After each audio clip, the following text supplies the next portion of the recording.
Hello guys, welcome back to the channel and welcome back to Elite Wrestling. तो guys finally इस week का All Elite Wrestling Dynamite show हो चुका है खत्म। और गाइज आज इस वीडियो में हम उसी के बारे में बात करने वाले हैं और गाइज जानने वाले हैं कि क्या क्या चीजें हमें आज के all Elite Wrestling Dynamite show पर देखने को मिली और कैसा था ये शो। तो गाइज ये सब बातें जानने के लिए ये वीडियो एकदम आखिर तक जरूर देखना। और गाइज अब ज्यादा देर ना लगाते हुए चलिए वीडियो शुरू करते हैं और गाइज बात करते हैं आज के all Elite Wrestling Dynamite show की। तो गाइज इस वीक वाले all Elite Wrestling Dynamite show की शुरुआत डायरेक्टली हो चुकी थी और गाइज हम शो की शुरुआत में ही डायरेक्टली इस वीक वाले all Elite Wrestling Dynamite show के ओपनिंग मैच में पहुंचे, जो था ऑल एलीट रेसलिंग के मेंस डिवीजन से एक 12 man tag team match the elite and FTR versus the dark order. और गाइज अगर यहाँ पर हम बात करें इस मैच की तो गाइज जैसा कि मैंने आप लोगों से कहा था वैसे ही ये मैच शुरुआत से लेकर आखिर तक एक बहुत ही बढ़िया और बहुत ही हाई पेस एक्शन मैच था, जहाँ पर हमें इस मैच में सभी चीजें देखने को मिली है और इस मैच में हर किसी रेसलर ने अपने फुल पोटेंशियल पर रेसल किया है। और इस मैच में हमें ऐसे ऐसे मूव्स देखने को मिले हैं जो गाइज आप कभी सोच भी नहीं सकते,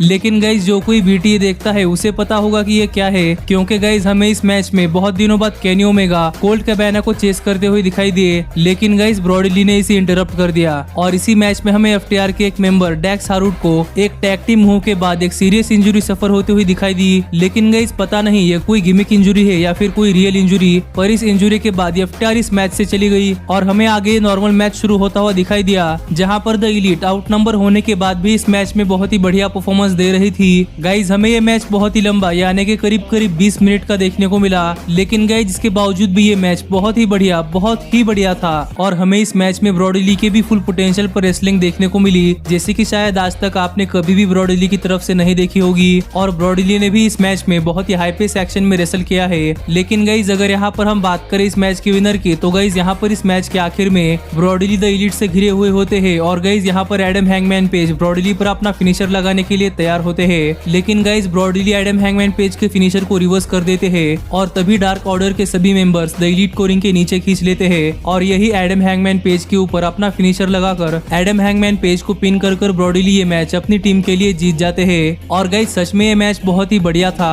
गाइज हमें आगे शो पर देखने को मिला कि इस week All Elite Wrestling Dynamite के लिए बेस्ट फ्रेंड्स ट्रेंड के माँ के गाड़ी में बैठ कर आए हैं और अपनी गाड़ी को सही सलामत रखने की जिम्मेदारी ट्रेंड के माँ ने ट्रेंड के ऊपर दी थी। और यही हमें जॉन मॉक्सली का अर्लियर एक प्रोमो सेगमेंट भी देखने को मिला, जहां पर जॉन मॉक्सली ने कहा कि मॉक्सली ने उनके करियर की शुरुआत में एक तरीके से घोस्ट से ही रेसलिंग की है, क्योंकि मॉक्सली के करियर की शुरुआत में मॉक्सली ने ऐसे ऐसे बंदों के साथ रेसल किया है जो कि मॉक्सली को आराम से ओवर पावर कर सकते थे। लेकिन गाइज अब टाइम चेंज हो चुका है और अब जॉन मॉक्सली वैसे रेसलर है जो कि बाकी रेसलर्स को आउट पावर कर सकते हैं, जिससे कि उन्हें पता है कि डार्बी एलन जैसे रेसलर के साथ कैसे लड़ते हैं। और मॉक्सली ने पहले भी डार्बी एलन को हरा दिया है, जिससे कि वो इस मैच में आने के लिए बहुत ज्यादा कॉन्फिडेंट है। और डार्बी एलन को नहीं भूलना चाहिए कि इस मैच में टाइटल ऑन द लाइन है। गाइज हमें आगे शो पर ऑल एलीट रेसलिंग के मेंस डिवीजन से एक नॉर्मल टैग टीम मैच देखने को मिला, जो था सांटाना और ओर्टिज वर्सेस द बेस्ट फ्रेंड्स। और गाइज अगर यहाँ पर हम बात करें इस मैच की तो गाइज ये मैच भी बहुत ही बढ़िया मैच था, पर शायद एक बहुत ही बढ़िया 12 मैन टैग टीम मैच देखने के बाद मुझे ये मैच थोड़ा सा फीका लगा,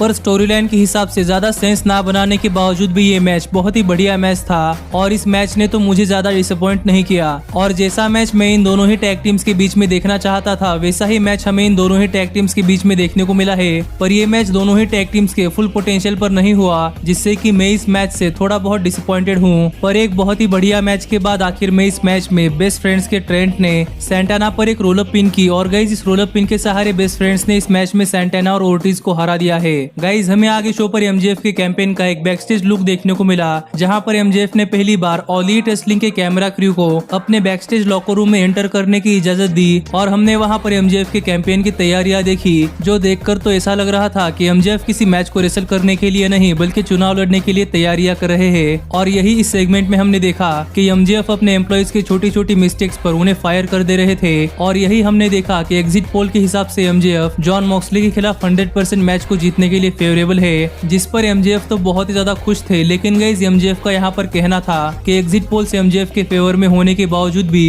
एमजेएफ के कैंपेन को स्लो डाउन नहीं होना, क्योंकि पता नहीं आगे चलकर क्या होगा। और यही एमजेएफ के एम्प्लॉइज में से एक एम्प्लॉय ने एमजेएफ से पूछा कि अगर आज डार्बी एलन जीत गए तो फिर क्या, जो सवाल आपने मुझे क्यूएनए वीडियो में भी पूछा था। और इस सवाल का जवाब देते हुए एमजेएफ ने कहा कि डार्बी एलन के साथ रेसल करने के लिए एमजेएफ थोड़े से अशेम्ड होंगे, लेकिन फिर भी सबको पता है कि उस मैच का रिजल्ट क्या होगा। गाइस जिसके बाद आगे हमें शो पर मैट हार्डी दिखाई दिए, जहां पर मैट हार्डी इस वीक वाले ऑल एलीट रेसलिंग डायनामाइट पर आकर उन चीजों चीजों को एड्रेस कर रहे थे जो कि मैट हार्डी ने कही थी, यानी कि आज के बाद से सिर्फ Matt Hardy original Matt Hardy बनना चाहते हैं। जिसका मतलब क्या है ये समझाने के लिए इस वीक वाले ऑल एलीट रेसलिंग डायनामाइट पर मैट हार्डी आए थे और यहाँ पर मैट हार्डी का कहना था कि ऑल एलीट रेसलिंग के काफी सारे फैंस मैट हार्डी को ओरिजिनल मैट हार्डी बनते हुए देखना चाहते हैं, जिस वजह से मैट हार्डी बनने के ऊपर फोकस करने वाले हैं। और यही बात करते हुए मैट हार्डी ने सैमी गवेरा के बारे में भी बात की और यहाँ पर मैट हार्डी का कहना था कि मैट हार्डी के ऑल एलीट रेसलिंग में आने के बाद सैमी गवेरा ने मैट हार्डी के ऊपर अटैक किया था, जिसका बदला लेने के लिए ही लास्ट वीक मैट हार्डी ने सैमी गवेरा पर अटैक किया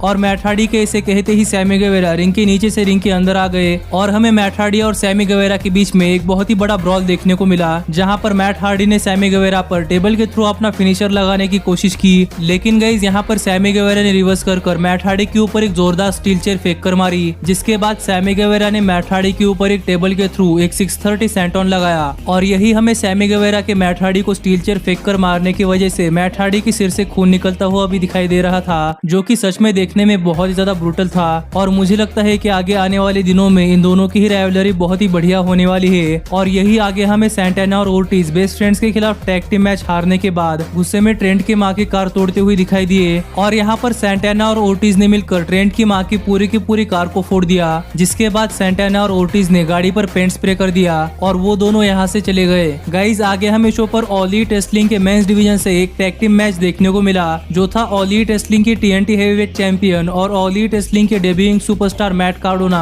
वर्सेस द डार्क ऑर्डर। और गाइज अगर यहाँ पर हम बात करें इस मैच की तो गाइज ये मैच अब तक के all Elite Wrestling Dynamite show के मैचेस के हिसाब से थोड़ा बहुत वीक मैच तो लग रहा था, लेकिन गाइज ये मैच मैट कार्डोना का ऑल एलीट रेसलिंग पर डेब्यू मैच था, जिसके वजह से ये मैच देखने के लिए मैं भी बहुत ही ज्यादा एक्साइटेड था। और गाइज ये मैच देखने के बाद मैं कह सकता हूँ कि मैंने पहली बार मैट कार्डोना एके जैक राइडर का सबसे बेहतरीन मैच देखा है और मैट कार्डोना की ऐसी बेहतरीन परफॉर्मेंस मैंने आज से पहले कभी भी WWE में नहीं देखी थी। और इस मैच में डार्क ऑर्डर ने कोडी के ऊपर बढ़त बना ली थी, लेकिन गाइस जब एक बार मैट कार्डोना को टैग हुआ तब ये मैच देखने में मजा ही आ गया और मुझे तो इस मैच में कोडी के साथ मिलकर मैट कार्डोना की परफॉर्मेंस बहुत ही बढ़िया लगी। और इस मैच के आखिर में मैट कार्डोना ने डार्क ऑर्डर के जॉन सिल्वर पर अपना फिनिशर लगाया और यहाँ पर जॉन सिल्वर को पिन कर मैट कार्डोना अपनी टैग टीम के लिए ये मैच जीत चुके हैं। और कहना पड़ेगा कि मैट कार्डोना का ऑल एलीट रेसलिंग पर डेब्यू किसी सिंगल्स मैच में नहीं हुआ, लेकिन गाइस फिर भी मैट कार्डोना का ऑल एलीट रेसलिंग पर डेब्यू बहुत ही बढ़िया था। पर गाइस ये मैच खत्म होने के बाद जब कोडी बैकस्टेज जा रहे थे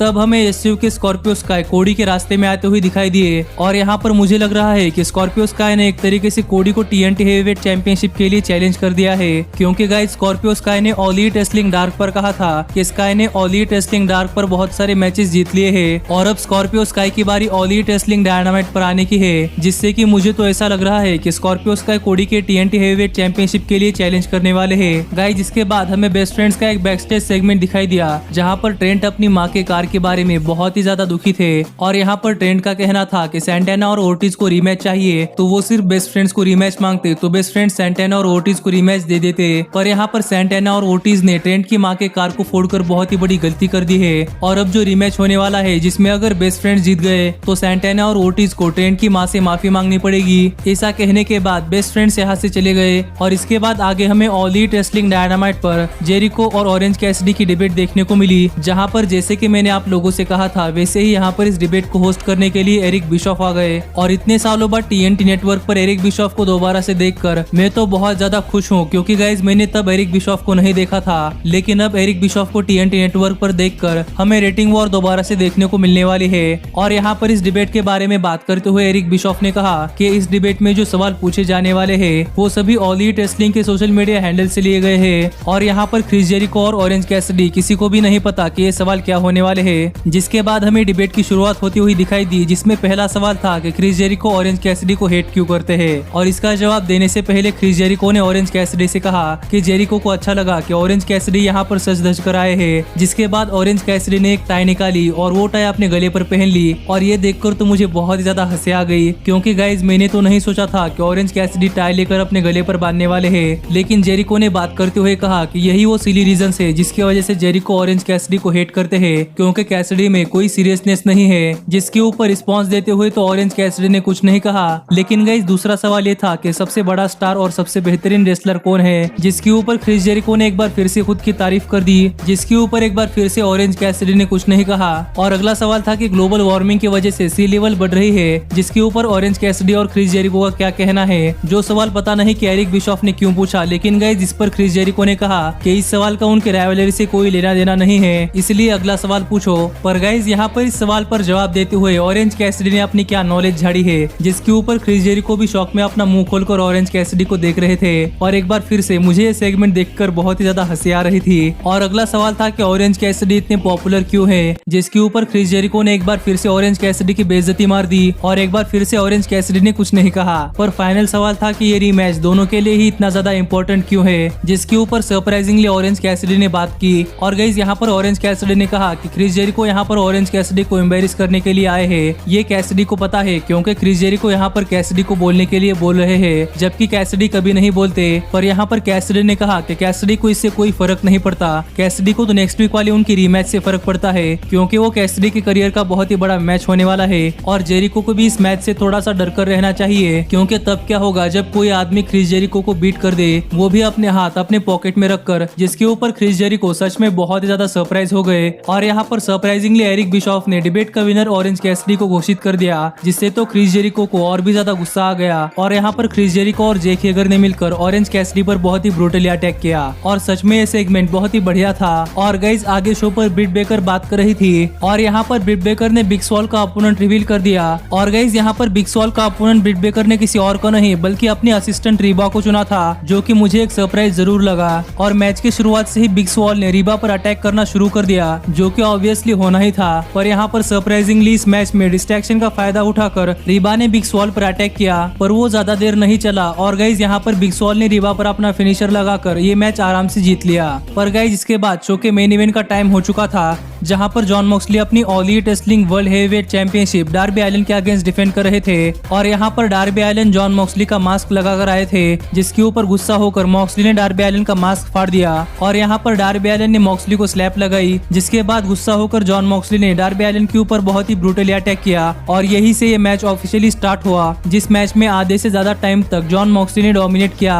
और पता नहीं ये कैसे हुआ, लेकिन गाइस ये मैच भी वैसा ही था जैसा कि मैं एक्सेप्ट कर रहा था। और मॉक्सली ने तो इस मैच की शुरुआत बहुत ही धीमी की थी, लेकिन गाइस यहाँ पर डार्बी एलिन ने इस मैच में जान छोक दी। और इसके बाद हमें ये एक बहुत ही बढ़िया मैच देखने को मिला। और इस मैच में कुछ ऐसे मोमेंट्स आए थे जहाँ पर ऐसा लग रहा था कि डार्बी एलिन ये मैच जीत ही जाएंगे, पर हम सबको पता था कि इस मैच का रिजल्ट क्या होने वाला है। और सरप्राइजिंगली यहाँ पर रेफरी को डिस्ट्रैक्ट करने के लिए वार्डलॉ आ गए, और यही रेफरी की नजर बचाते हुए एमजेएफ ने जॉन मॉक्सली के ऊपर वर्ल्ड चैंपियनशिप से अटैक किया। और इसी चीज का फायदा उठाकर डार्बी एलिन ने जॉन मॉक्सली के ऊपर अपना फिनिशर लगाया, पर मॉक्सली ने यहाँ पर किक आउट कर दिया। और यहाँ पर डार्बी एलिन दोबारा से जॉन मॉक्सली के ऊपर फिनिशर लगाने के लिए टॉप रोप पर चढ़ गए, लेकिन इस बार जॉन मॉक्सली ने डार्बी एलिन को स्लीपर होल्ड में पकड़ लिया। और यहाँ पर हम देख सकते थे कि जॉन मॉक्सली के सिर से खून निकल रहा है, लेकिन स्लीपर होल्ड में फंसने के बाद भी डार्बी एलिन ने गिव अप नहीं किया। पर यही फ्रस्ट्रेट होकर जॉन मॉक्सली ने डार्बी एलिन के ऊपर अपना फिनिशर पैराडाइम शिफ्ट लगाया, जिसके बाद डार्बी एलिन किक आउट नहीं कर सके। और ये मैच जीतकर जॉन मॉक्सली ने अपनी All Elite Wrestling world heavyweight championship retain कर ली है। लेकिन गाइस ये मैच खत्म होने के बाद भी जॉन मॉक्सली ने डार्बी एलिन को अप्रिशिएट किया है। और ये रिजल्ट देखकर तो एमजेएफ बहुत ही ज्यादा फ्रस्ट्रेट हो चुके थे कि अब उन्हें ऑल आउट पेपर-व्यू में जॉन मॉक्सली के खिलाफ मैच लड़ना पड़ेगा। और ऐसे ही आज का All Elite Wrestling Dynamite show and हुआ। और गाइस जहां तक बात है आज के all Elite Wrestling Dynamite show की, तो गाइस मुझे आज का All Elite Wrestling Dynamite show एक बार फिर से बहुत ही ज्यादा पसंद आया है। और आप मुझे कमेंट कर बताइए कि आपको आज का All Elite Wrestling Dynamite show कैसा लगा। लेकिन गाइस अब मिलता हूँ आपसे अगली वीडियो में, पर तब तक stay healthy, stay happy and keep watching elite wrestling. Hey, did you like that video? Click the screen for more.